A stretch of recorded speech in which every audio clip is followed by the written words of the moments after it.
What's up guys, Mike aka Phony here, BFF Report, and today we're talking about a game called Happy Wars. I mentioned this on the last episode. It is a console, Xbox Live Arcade, free-to-play game. Now, if you play on the Xbox or whatever, then you know that free-to-play games are kind of new. This is coming in with the latest dashboard update. They brought in this free-to-play game, so it has an item shop and all that stuff built into it, which is very, very interesting. So let's check it out. All right, so the first we're gonna talk about today is, of course, character creation, because this is very important. You see here that we have 3 different classes available. Now, these are swappable every time you die inside of a match. We'll get to that in just a minute. Now, you have your gender. Choose your gender. This is very important. Notice the huge difference between the males and the females. You see? You got it. Just in case, you want to make sure you have that covered. Now, the reason why I'm covering every piece kind of individually here, or up to this point anyways, is because I want to show you guys this. You see all those that are locked? The ones that are locked, all the elements that are locked, all the cosmetic stuff, those are unlockable in the game's cash shop. Now, again, one of the reasons why I'm covering Happy Wars, a free-to-play Xbox Live game, is because Xbox Live hardly ever gets in this territory. They never get in this territory. There was one other free-to-play game, and the name escapes me. You could download it for free, and the only way to play it is by buying one of the classes. It was the most absurd thing I've ever seen. It was dumb. Anyways, we go through here, you see you have a number of ways you customize your character. Each character can be customized individually, so each one can look completely different from the other, including skin tone. You guys probably saw the skin tone can get pretty wild. Again, that's something that is unlocked in the cash shop. Cosmetic stuff. There's more than just cosmetic stuff in the cash shop though, and we're gonna get to that in just a minute. Now, there are a couple different ways you can play Happy Wars. You can play co-op mode with some friends to get some AI, or you can play campaign mode. We'll talk about that in a little bit. And you have quick match, which basically is a matchmaking system that will allow you to go through and get hooked up with random players and play a nice, happy game of Happy Wars. Now, these are all the maps that are currently available. You see there's a couple question marks there. I believe those are things that are probably gonna be coming later on. Lower left corner, you see bonus time. That's gonna give me, during this particular time, if I play, it's gonna give me some bonus, I believe it's the bonus happy stars, which is kind of like a currency, which helps you do various things like item unlocks and all that stuff. Now I'm gonna go ahead and switch over to some combat footage. And the reason why is because if I let the lobby sit there forever, you're gonna sit there and literally watch it probably forever. It takes so long in some cases to connect to multiple people and then have it actually launch a game. I don't know what the problem is, but they did openly acknowledge it. And by openly, I don't mean they like tweeted it on some like obscure, developer Twitter accounts. They actually put it on the front page of the game, like the front page, right? It's pretty much what it is. You open the game, it's like, boom, here it is, right there on the front. And it says that they are actively working to resolve the multiplayer matchmaking issues. They didn't like make it generic, we're working to resolve issues. They actually specifically said the matchmaking issues. The fact that they came out and they put it right there on the front of their game, that says a lot. Now, I'm only bringing it up because it's a problem right now. If you're watching this BFF report like 2-3 weeks from today, then just keep in mind that these things may have changed. So just take all this with a grain of salt, go in there and check it out for yourself. If you don't see the message there and you connect to the multiplayer matchmaking system and it just jumps you right into a game, then guess what? Problem resolved. Now, switching back to actual combat, you see here that I built a tower. Now, the whole goal of this game is to basically take over your enemy's castle by destroying their main tower that's located inside of their little fortress. Now, each map has 2 fortresses on it, one for you, one for them. You're both trying to achieve the same goal. There's no sensible storyline that's actually going to justify any of it. There's a couple people that just don't get along and, they just get into fights all the time. Now, all the tower points start out neutral. You have to go through and actually build out a point for yourself. If you go up to an enemy tower, you can actually tear it down and then build one for yourself. It takes a minute. The more people you have, the faster it goes. But those are spawn points for their respective team. So if you're sitting there trying to beat up on somebody else's tower, then they're gonna be spawning on you while you're doing it. Now, in this particular match, we actually get our collective asses handed to us. And the reason why is because basically I have fewer bots on my team than they do. Now, I'm not talking about bots like malicious bots or like gold farmers or anything like that. I'm talking about AI units that are put into the game whenever there is a lack of, I guess, people connected to play a particular match. Now, you can't be replaced. If you're an AI unit, you're not gonna be replaced by an actual player mid-game. Whoever's there at the beginning of the game, that's it for the rest of the entire match. The problem is that the AI units work really well together. At least they work much better than the gaggle that is my entire team every single time I get in, and there's like nothing but bots on the other side, which actually happened kind of often the night that I was recording all this footage, which is, it completely blew my mind because my initial several days of playing this, it was all players on both sides. I didn't have this issue with tons of bots or anything like that. So I don't know if this is part of their process of trying to resolve the multiplayer issue that I mentioned earlier or what, or maybe it was just bad luck.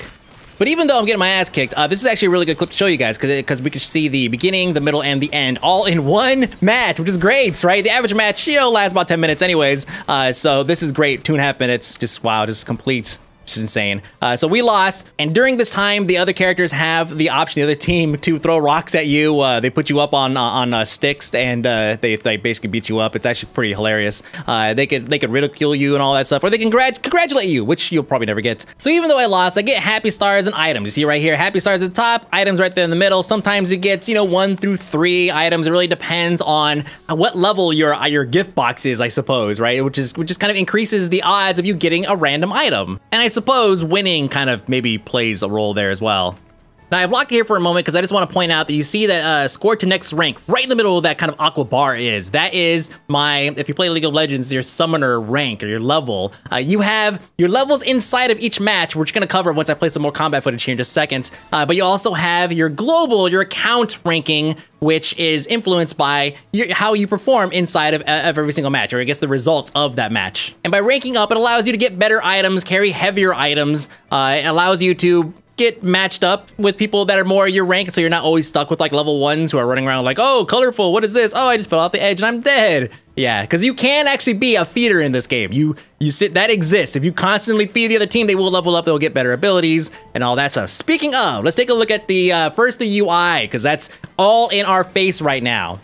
In the upper left corner, you see we have my level. That is my in-game level. You level up while you're playing, very similar to a MOBA, right? Then you have your health, you have your consumable resource, which controls, how many times you could spam a special ability. Right-hand side, upper right corner, you see that we have the mini-map right below it. That's the towers that are available. The ones that are black are neutral. The ones that are blue are, ours, and the red are, one of them.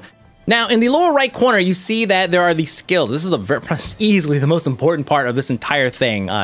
Speaking of combats and, of course, the UI. The way you select your skill, you see I have a couple different panes, a couple different tiers. The Y, the B, and the A. They're unlocked when I go through and I do things throughout the game, and I level up. You'll see them pop up. They're going to be shuffled around a little bit, not swapping tiers or anything, so all the B button skills will remain the same, but it'll remain the same random selection of about 5 or 6 abilities that can be in the B button slot. Now, the reason why I'm trying to explain this here is because this is what kind of classifies this game as a casual game, because it's dumbing it down so that the average person does not have to sit there and be like, okay, cool, I leveled up. Now I have to go ahead and, I have to like choose an ability. Okay, which one do I want? Do I want this one? Do I want this one? It kind of removes that entire thing, the entire element of having to choose which skill works best for you, or which one you want, by just assigning something just random to you. Now, this was kind of a big turnoff for me when I first got in, because I'm used to playing games where I'm constantly choosing what it is that I want to do, right? I don't want the game randomly telling me what I want, because what if I get something that's garbage? But the thing is, it kind of keeps things fresh.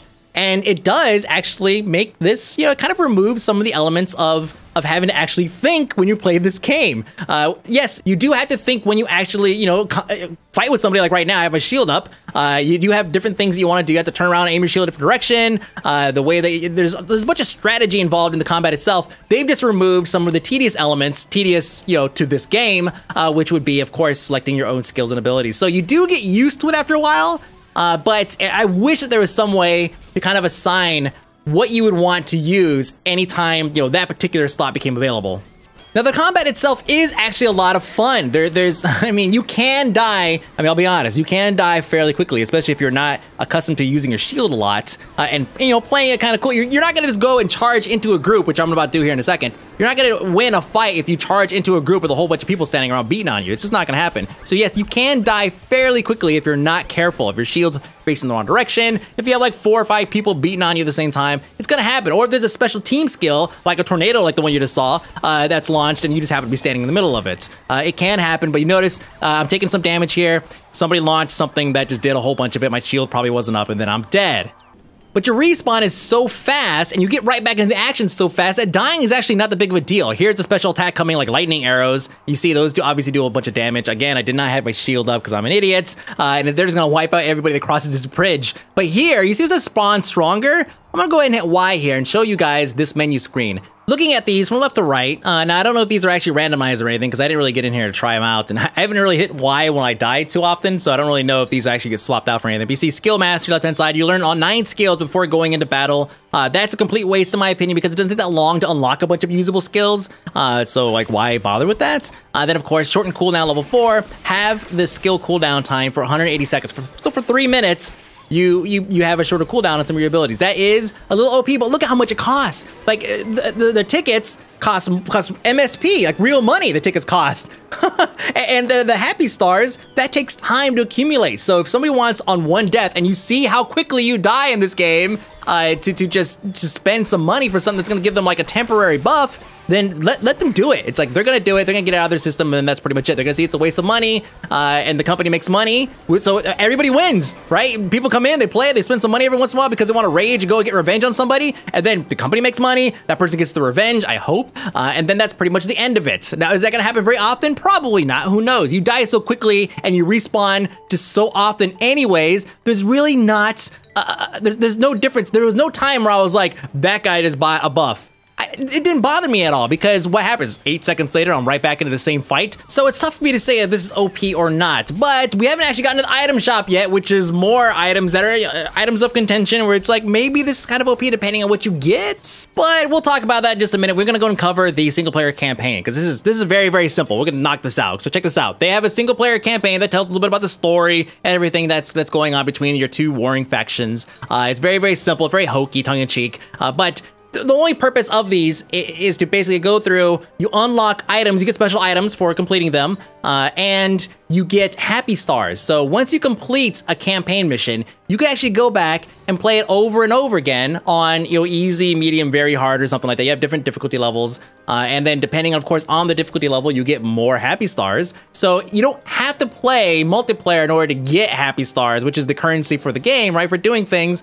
You can actually sit there and just grind these things out over and over again. You don't have to worry about, you know, if you have like a multiplayer issue where, you know, the matchmaking is sucking right now or something like that, or it's down, just sit there and play single player for a little while, and then you can earn up some stars if you need to. Now, you can't just sit there and grind out the highest level. You actually have to, it's hard. You actually have to go through and play multiplayer to rank up to unlock new single player missions. And it kind of makes sense how that works. At first I was like, that's kind of weird. If I want to play single player, I just can't. Well, it's not really supposed to be a single player oriented game. Notice that multiplayer on the menu is actually above single player, right? You guys probably saw that. It's a multiplayer focused game. It allows you to earn currency in this single player option if you want in the campaign. It's there. You could get items, again, bonus items for completing missions. And then of course you get your happy stars. You can just do them over and over again if you wanted to. That's really the only purpose of the single player campaign. All right, now let's talk about items, gear management, how you get things outside of, you know, playing matches, win or lose. You know, you saw you do get gear, so it's not that big of a deal. But now let's talk about what you do with all that gear and how you get more. First, you have the ability to upgrade your current weapons. They upgrade to a max of level 10, and every time you upgrade them, they increase in stats. That makes sense. You know, the way to upgrade them, though, is that you have to sacrifice other items. Now, you're constantly getting stuff. I have so much crap that you can't actually vendor. You can't sell these for like happy stars or something like that, right? But you get them and you end up using them for salvage parts. And that is how you essentially pay for the material cost for an upgrade. So and now there's more than just that. You don't just pay with materials from like pieces of armor that are garbage that you're not going to use. You actually have to pay happy stars on top of it, or you could pay using the tickets. The tickets, again, they cost actual money. So yes, there are two different ways you can upgrade in this game, using happy stars or using your actual money, but each one requires that there is some kind of material that you pick up from actually playing the game. Now, you could argue that, yes, well, I spent real money, or this guy spent real money to buy, you know, items from, let's say, the item shop, and then he's gonna use that as material, but that is such a huge waste of money when it only takes, like, as you saw, 2 minutes and 30 seconds to get a piece that gives you like 100 material or something, depending, of course, on your level. But the massive benefit of being able to upgrade things is, it should be obvious. It's that you get to keep cool looking gear, right? You get something that's awesome looking, you want to keep it for as long as possible until you're replaced by something that is like clearly superior. And it depends. Like, it may not even be that the item attack power or something is actually superior. It could be that the buff that's attached to it, each item, not every item, but items sometimes have a buff on them. Some of them have 3 of them. Some have an empty slot, so you can actually remove buffs using one of their other item systems. You can actually remove buffs, put them like in I guess in a bag, like a magic bag, we'll call it that, right? And then you can apply that buff to an empty slot later on another weapon that you pick up later. So if you have something that increases maybe your overall HP, that's a really good buff, and you don't want to salvage this piece of gear because salvaging that gear is going to ruin that buff. You could strip the buff out of it if it will let you. Not every buff can be stripped. It'll strip the buff out of it, put it in your magic bag, and then when you get an item later on that can use that buff, then you can just take it out of your magic bag and put it on it, just like that. It allows you to have some kind of flexibility in customizing the way your gear functions while maintaining the way it looks. All right, so here we have something called a Happy Spinner. This is basically a betting game for your Happy Stars. I have 2,000 Happy Stars. I'm gonna go ahead and place a couple bets here. I'm gonna see if I'm gonna get, if it lands on the red, I get a weapon. If it lands on the yellow, I get a shield. We're gonna spin this, and you're gonna see, and I lost. So I end up losing that 600 that I bet. Now, if I wanted to, I could actually go through and bet across the entire board, or I could bet, like right here, you see I did 300 again. And this time I actually do win something. It takes a second. Oh, boom. Yes, I won a shield that is right on par with other items that I have. So that shield is actually, it's not OP, which makes sense because it cost me Happy Stars to go and get this. Now it's random. I might have gotten something that was a little bit better than what I had, but basically what I got from this was material for going on and making other items. Now, I'm gonna go ahead and buy happy tickets just for the purpose of showing you guys how this system works. So I bought the 400 MSP one. That gives me 50 tickets. This is a happy card, mind you. You push whatever one you want, you hit X. It's kind of like getting a bonus card inside of a deck, right? And then here are the items that I get. Now these items, I'm not gonna lie, these items are considerably better than the ones that I already had on these characters. You see right next to this Nailhead, you see how there's a little icon there? That is for that particular class. So that won't work on like my warrior, for example. As a matter of fact, all these I think were for the, was it the cleric? But those items were actually much better than what he already had, but it was difficult for me to really, I guess, calculate exactly how much better they were because I never gave anything to my other classes, so they're still in the starting gear. So while it's hard for me to tell how it benefits those characters, that sword right there, the Shogun sword, that is definitely better than what I had on my character. And I was able to equip it also. Now, I don't know if this means that my character was just under-geared or if it means that I'm buying with real money. You just saw me do it. I bought a random chance to get an awesome item. It even told me that if I wait during bonus time, during happy time or whatever, I could come back in and I could get an even better item. So yes, there is definitely a very clear buy to win option. However, everything that you get is very easily accessible by just playing the game. God, this whole like buy to win conversation, this could be spun so many different directions. All I'll tell you is this: I spent 400 MSP. For those who don't know, that's $5, and I basically bought a much better item for pretty much every one of my characters. But it was just one item. Remember, you have a shield, you have armor, you have a helmet, you have an accessory, you have all these other items that you could use. I only got one from that, for that particular class, from a warrior, for example. That sword was amazing.